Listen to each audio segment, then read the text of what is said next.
Son zamanlar bəzi məktəblərdə 5 yaşlı uşaqların məktəbəqədər hazırlıq prosesinə cəlb olunması valideynlərdə narahatlıq yaradır.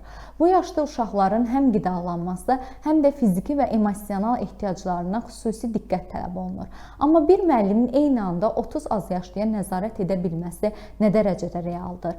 Mövcud sistemdə bu uşaqlara qayğı və təhlükəsizlik baxımından yetəri nəzarət varmı? Suallarınızı təhsil eksperti Füzət Əzizov cavablandırıb. Birinci sinifə gedəcək şagirdlərin məktəbə hazırlanması, onların ilkin vərdiş və bacarıqlarının formalaşdırılması və eyni zamanda artıq bir müddət sonra məktəbə onlar gedəcəyi üçün onların psixoloji olaraq bu vəziyyətə hazır edilməsi vacib məsələlərdən biridir və bununla bağlı olaraq da Elm və Təhsil Nazirliyi bir sıra tədbirlər həyata keçirir və məktəbəqədər siniflərə belə deyək, qəbul üçün onlayn şəkildə müraciət mövcuddur. Valideynlər onlayn şəkildə öz uşaqlarını həmin portaldan qeyddən keçirərək öz yaşayış yerinə uyğun məktəblərin daxilində məktəbəqədər hazırlıq qruplarına uşaqları yerləşdirə bilərlər. Və təbii ki, burada bütün məktəblərin hər birinin məktəbə hazırlıq qrupları olmadığına görə burada əhalinin sıx yerləşdiyi regionlarda problem yarana bilir. Məsələn, Bakıda əhalinin sayı bildiyiniz kimi çox olduğu üçün kiçik bir ərazidə bir neçə məktəbin olması kifayət etmir ki, bütün o birinci sinifə gedəcək şagirdlərin belə deyək, hazırlıq qruplarına yazılması problemdir. Və bu baxımdan da yenə də Elm və Təhsil Nazirliyi müəyyən bir işlər görür və həmçinin özəl təhsil müəssisələrində valideynlər müraciət edə bilirlər. Amma hər bir halda yenə də bu bütün müraciətlərin qarşılanması baxımından yetərli deyil və bununla əlaqədar olaraq da yenə məktəbə hazırlıq qruplarının sayının artırılması ilə bağlı olaraq işlər görülür.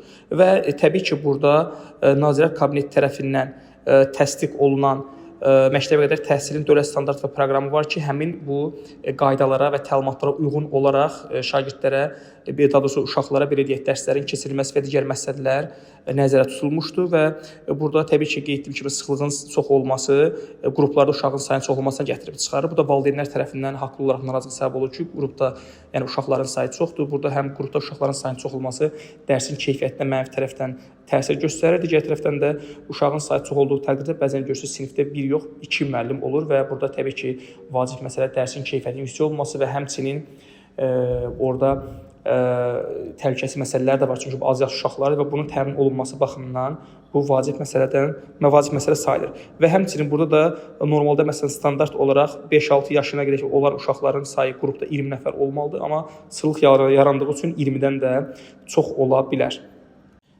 Və həmçinin bu məktəbəqədər qruplarında dərs keçən müəllimlər artıq illərdir bu sahədə fəaliyyət göstərdiyinə görə onların yetərincə bilik, bacarığı və təcrübəsi var və ona görə də daha təcrübəli şəxslər bu qruplarda fəaliyyət göstərərək onların birinci sinifə belə deyək, hazırlıq prosedurunu həyata keçirirlər. Amma hər bir halda qeyd etdiyim kimi uşaqların sayının çox olması və hər bir məktəbin tərkibində məktəbəqədər hazırlıq qruplarının sayının az olması yenə də ümumi şəkildə ölkə üzrə olan bütün uşaqların yerləşdirilməsi ilə bağlı problem yaradır və amma bununla bağlı olaraq da yenə qeyd etdiyim kimi Elm və Təhsil Nazirliyi tərəfindən yetərincə müvafiq addımlar atılır.